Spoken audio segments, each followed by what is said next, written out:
Hello and welcome to MPowered Podcast. We're now on episode number 9. Can you believe it? No, 9. I love it. It's a great number too. I'm Michael Abney and I'm Marilyn Egan. Awesome. Today we are continuing our sort of theme on spaces. We talked earlier this month about creating your morning practice and creating a special meditation space. And then our last episode, we talked about creating your home as a sacred space, a place where, as Oprah says, rises up to meet you. And some great takeaways from that one. That was amazing.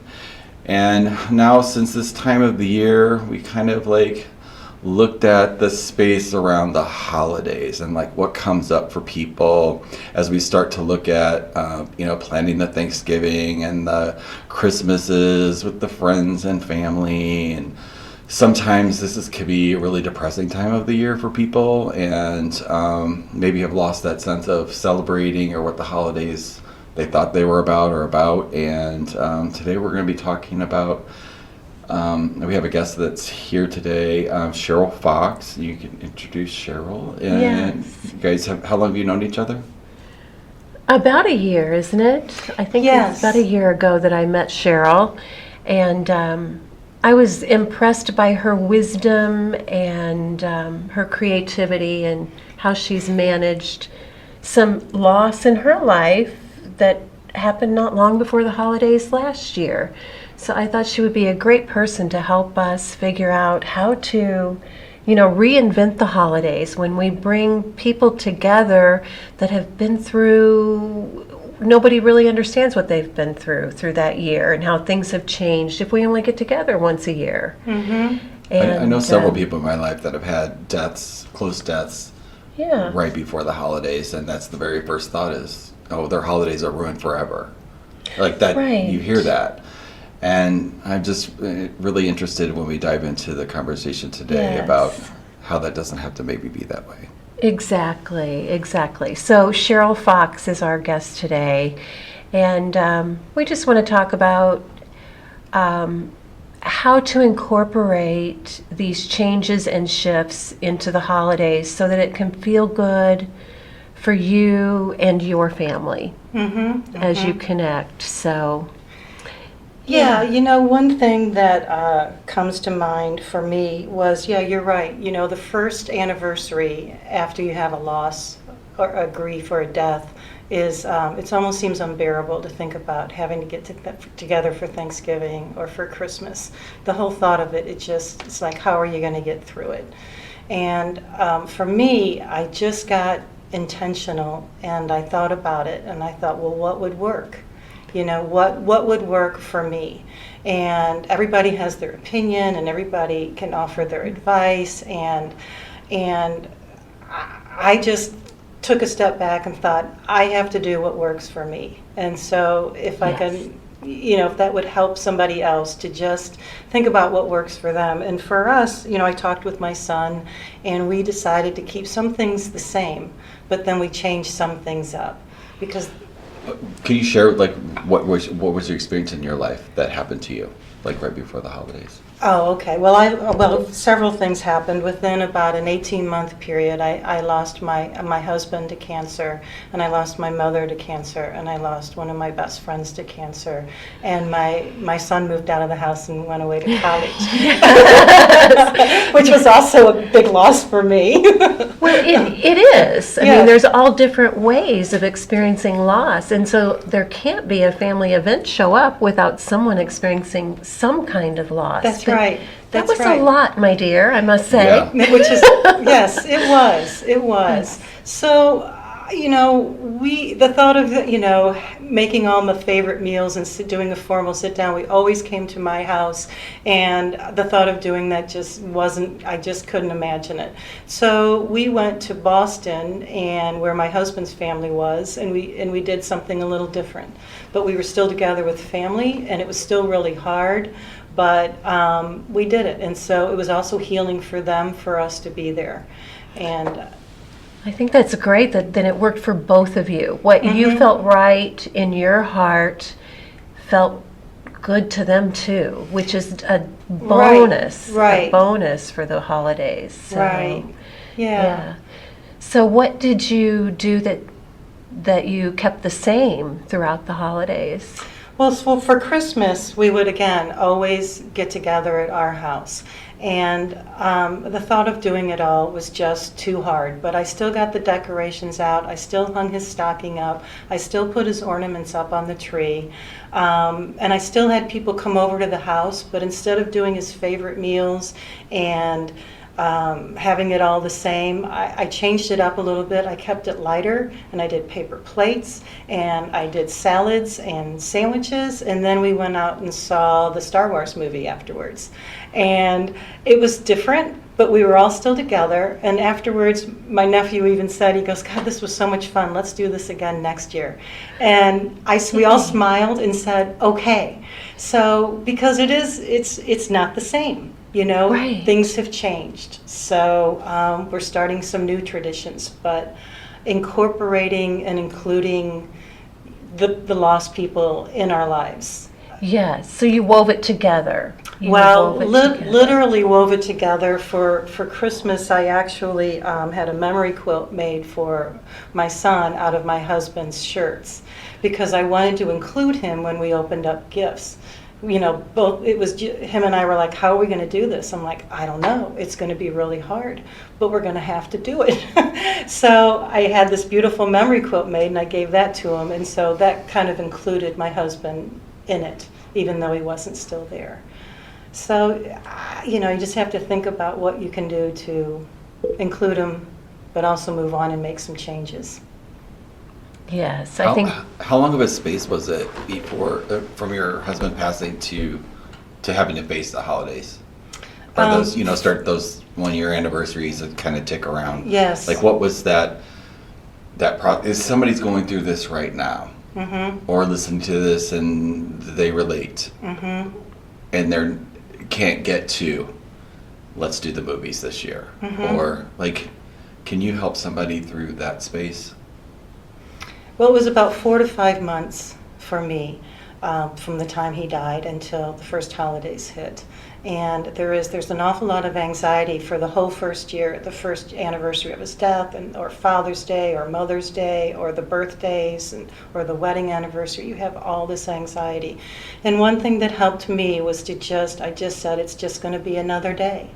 Or maybe it's only going to be 4 hours, and 2 of it's going to be at the movies. And then I can come home and do whatever I want. If I want to go in my room and cry, or if I'm good, because you don't really know how you're going to feel until that day.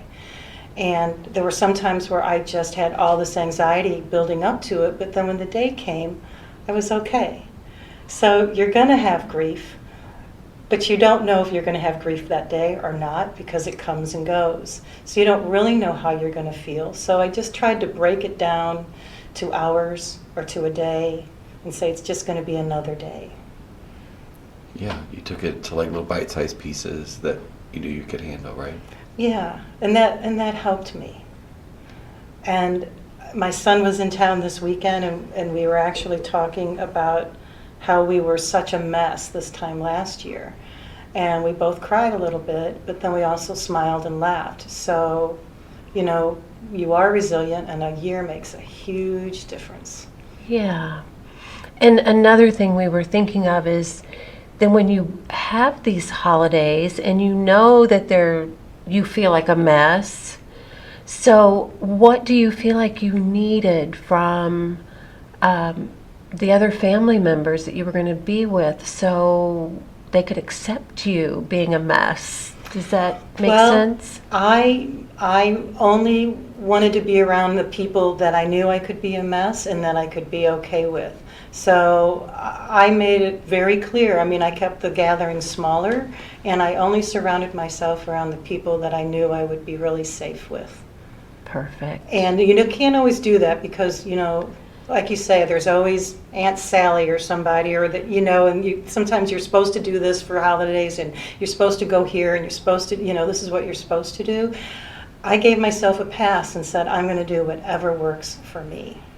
Very good. Very good. And if people don't like it, it's, this is what's going to be best for me and my son this year. This is what we're going to do. And That's what Right. you did. And that's what we did. Yeah, I think that's brilliant, and that works. Now, what about someone who does end up being around people who don't necessarily understand where they are and feel challenged by them?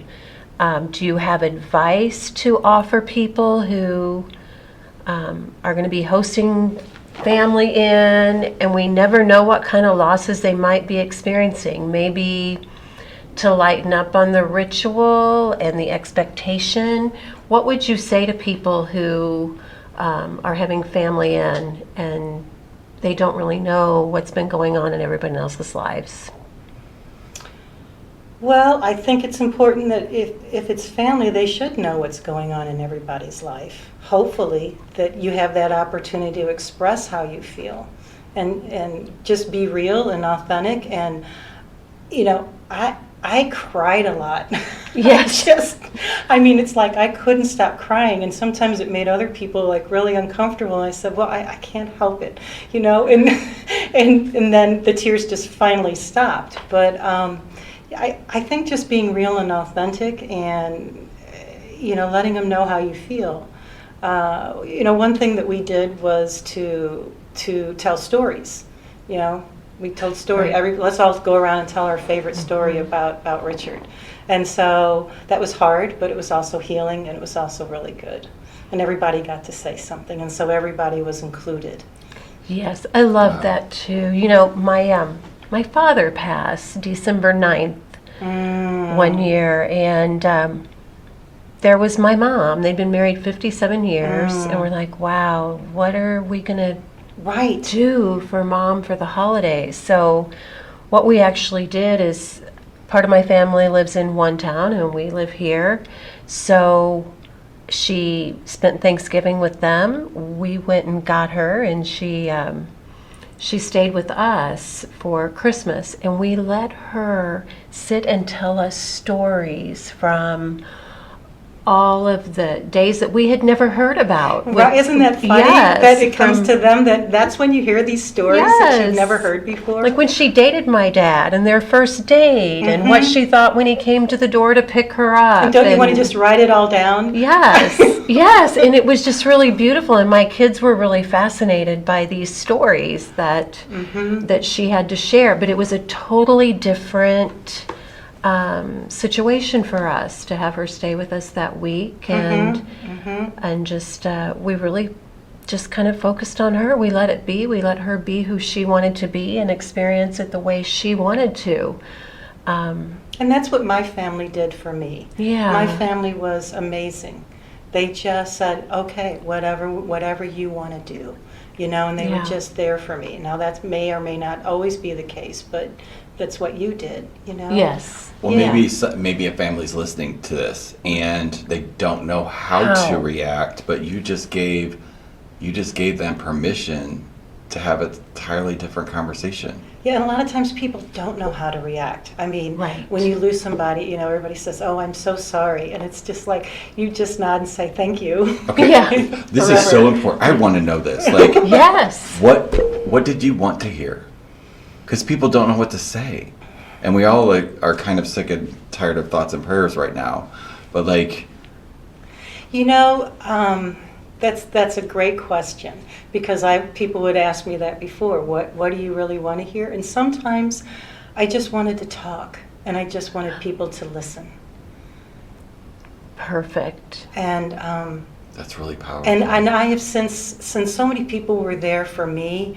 So when I run into somebody now, I ran into somebody just doing business the other day. I ran in to pick up some business shirts or something, and this woman was very out of sorts. And so I said, you know, are you okay? I said, take your time. Everything's fine. Well, it turns out that she had just lost somebody in her family, and she was trying to get her daughter together, and she was just. And I just sat down and I just listened to her for like 45 minutes. And that's just what she needed. She just needed to talk. You held space for her to heal. Well, that's what people did for me. Yes. That's Strangers, beautiful. friends, loved ones. I mean, I journal and I wrote down things that I was so touched by what other people did. So, do you remember any of them? offhand? God, there were so many.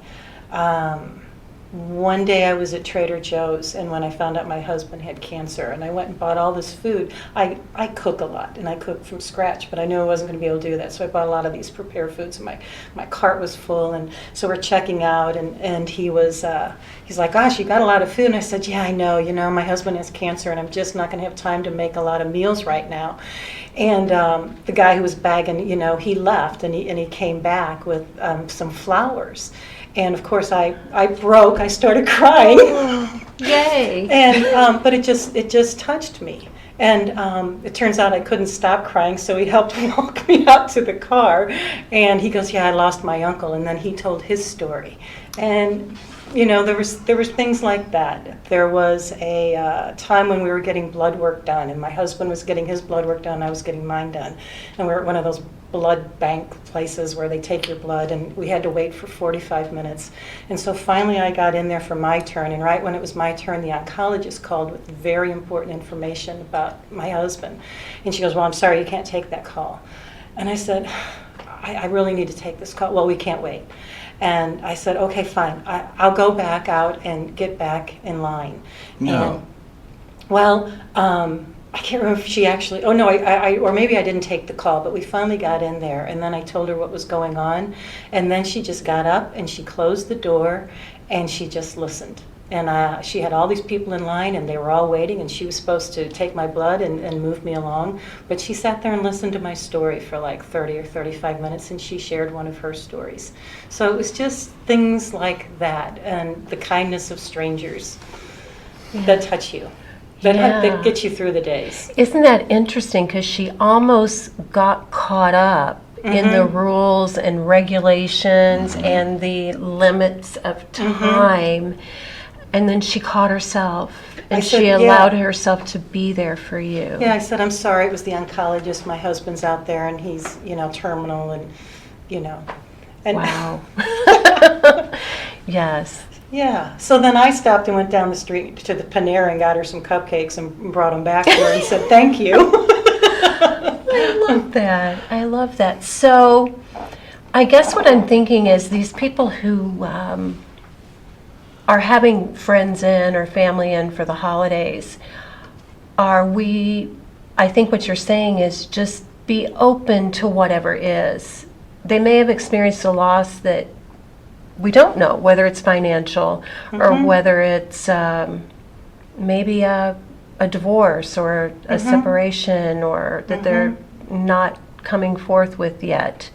And if we can just remain open throughout the holiday, let go of the expectations and the judgments and the rules and regulations, we think. Well, it's that, and it's also like everything that's happening in the world. Yes. Like our families, everything is split. That separation is showing up everywhere. So not getting along with somebody, or family members we don't have the best relationships with. Right. Like I just keep hearing this recurring thing that we're talking about, the thing that is connecting everything. Right. Every time that we talk about this is a story. We're sharing stories, and that's connecting, because you connected with the lady that was drawing the blood, and then you went and got her the cupcakes, and she listened to you. And by the way, being listened to, being heard, being gotten is one of the most important things in the world. And I know that, but I never connected it to somebody going through a loss or a conflict or something, a disturbance in the norm, that was a missing. So I got something really big out of that. So thank you for that. Well, when people are stressed anyway for the holidays, whether it be a change in a job or anything that may be going on, and like with my situation, we literally lived day by day. So I'd always read the books on being mindful and being present, but it's another thing to know that he could die any day. So we literally lived day by day. So when you're there at the holidays, and you want to acknowledge their stress or whatever, but you also want to celebrate and look at the big picture and what's really, really important. You know, what's really important. One of the last things my husband said before he passed was, hold on to our love. Hold on to the love. And that has helped sustain me through a lot. But that's what's really important. And whether it's a job loss or a divorce or you know, a death or whatever, we still all have the love. We have their love and we have our love. That's brilliant. That is beautiful. And if we could all remember that with every single person who walks into our holiday celebration, that can change the energy of everything. Imagine everybody walking in Yes. and like, instead of like numbing ourselves out, Right. sitting down and start swapping some stories Yes. and like connecting. Yeah. Because every time we share ourselves with people, we connect. And when we connect, the illusion of separation disappears. Therefore, there's no conflict and there's just harmony and unity. It melts away. You can just feel it. It'll Yes. just melt. Yep. I feel it when you're talking. I do too. And like at the beginning of this podcast, I swear I did not know where this was going. Right. But I'm really happy that this is really powerful and so simple. We all can tell a story. I mean, we're natural born storytellers. And I can think right now, like some stories that, you know, my mom wrote she gave me a book, and they were all little questions about when I was a little girl, or she was sharing stuff that from these questions in this book, but it was all sharing stories.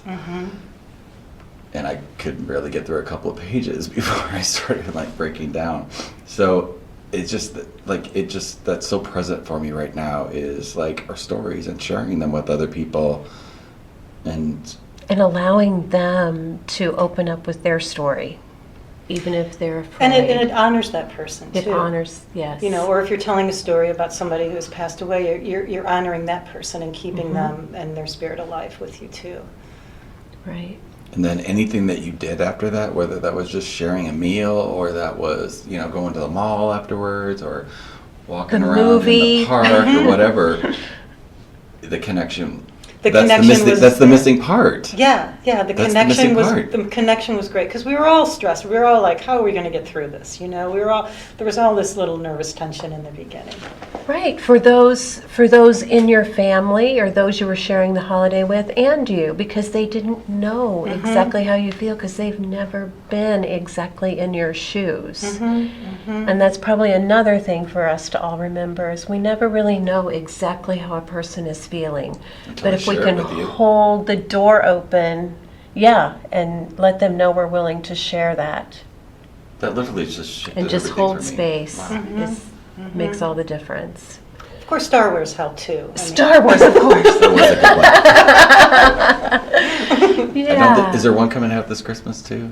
There's another one? I have no idea. Do you? I don't know. There's That or always Star great Trek. holiday movies. There will be a movie. Absolutely. There will be a movie. I think Hallmark's got like tons of Christmas movies. Yeah. too. Well, I just like, this is like, I feel good. I do too. Yeah. I do too. And maybe this can set the tone for everyone who's not so sure how their holidays are going to feel for them. You know, maybe this can set a tone for you and leave you going to your holiday a little more open Or to even what better everyone yet, else is going. Pick up the phone or send an email Yes. or text somebody that is in your family that, I mean, their face pops up the first time you think about going to an event. Right. It's right there. So if somebody's got somebody like that in their life, an email to connect, hey, let's have some coffee. Let's talk on the phone. Let's Skype. Let's FaceTime. And I want to hear your story. I want to create something different than was in the past. Like it doesn't Yes. have to be like that. Who wouldn't want to get that call? Well, and it's not going to be what it was in the past because things have changed. Right. But most people operate like it has to everything be the same. And that's the paradigm that we're shifting Right. out of, and that we don't have to be stuck with it. And if it's not that, then it doesn't have to suck the rest of our life. You know, like you're the perfect example of that didn't happen to you because you chose different actions. You chose different actions, and you got a different result. Yes. I mean, there's people that have devastation that happen and they never recover from it. And, they, for whatever reason, chose another path that gave them that action. But you're a perfect example of that doesn't have to be that way because you chose something different. Well, it's a process. It's a work in progress. It doesn't just happen. It Right. continues. So Yes. yes, and it's different for everybody. So Yeah. Is it still in the theme though of one minute at a time, one day at a time? I continue to live my life like that. Yes, I do, and it's great. Yeah, it's about being in the present. So you're in the present. hmm You're in today. Sometimes I slip back and start worrying about this petty stuff, and I'm thinking, oh, really? Yeah. And you Yeah. catch yourself? Oh yeah. That's transformation. Yes. Yeah. Because you're human too. So, but catching yourself with that is huge. Is huge. Because that's not how you wanted to feel. So, And you moved into a space of how you want to feel. what's your holidays going to be like this year? We are actually going back to Boston for Thanksgiving. My son has a girlfriend and is bringing her with him. So that's, so we've started a new tradition. And I'm not sure what we're going to do yet for Christmas. I have some ideas of how I'm going to include my husband in it. He was an artist and a cartoonist and a poet and a musician. And he was also very disorganized and very messy. So I've spent the last year cleaning up the house, but I've got all these little tidbits of sketches and cartoons and poems that I've been picking up all over the house and putting them in a file. So I'm going to give those to my son for Christmas, just as something that I can still include him and he can still be there in some capacity. But I'm not sure how the rest is going to play out. But we're in a better place, and we'll do whatever we want to do. Do you still feel him around you? Oh, yes. I felt it too. Yeah. Yeah. Beautiful. Well, Marilyn, what are you taking away from today? I think the biggest thing, well, you mentioned the stories, which is huge because that's what we ended up doing. But the idea of that is you didn't plan the stories. You didn't plan. What you did was you opened the space up for whatever that person needed and whatever you needed. And however I was going to feel that day. And yes, in that moment. And I think that's the big thing to remember is just to be open-hearted to everyone and let it be what it needs to be with the open mind Yeah. and open heart. Yeah. So if you got somebody going through that, listen, ask them what they need. Yes. I know a lot of times everybody does ask you what you need, but they always think of it as a physical thing. But you were there, somebody was there for you in spirit, and like a person was listening to you, a soul was listening to you. So you were allowed to be heard. That's different than, bringing over food or something like that. Or That's saying, let's important do as this, well. I think we should do this, or I think we should do that. Everybody has their opinion. Yes. Yeah. But you went to the heart of it, literally. And that was felt. I appreciate that. I appreciate you sharing that. You're sharing your story. And I hope listening to this today that if you're going through this or know someone's going through this, that this provides something new, a new possibility, a new way to connect. And if you're listening and dreading the holidays with your family, pick up the phone. Get a conversation started. Start sharing and start connecting. We're not separate. We are the same. And the world needs the connection, needs the love right now, especially going through this. So thank you so much for being here today and sharing that with everybody, sharing that with us and our listeners. I really appreciate it. Well, thank you for having me. Yes. Thank you, Cheryl. I do think that your story is going to speak to a lot of people and open up their eyes. on We the all have our holidays. own story. Everybody has a story. You are right. Share it. Yes. Yeah. Yes. So Thank you. thank you. Thank you. Thank you. Everybody have a really great holiday. Bye-bye.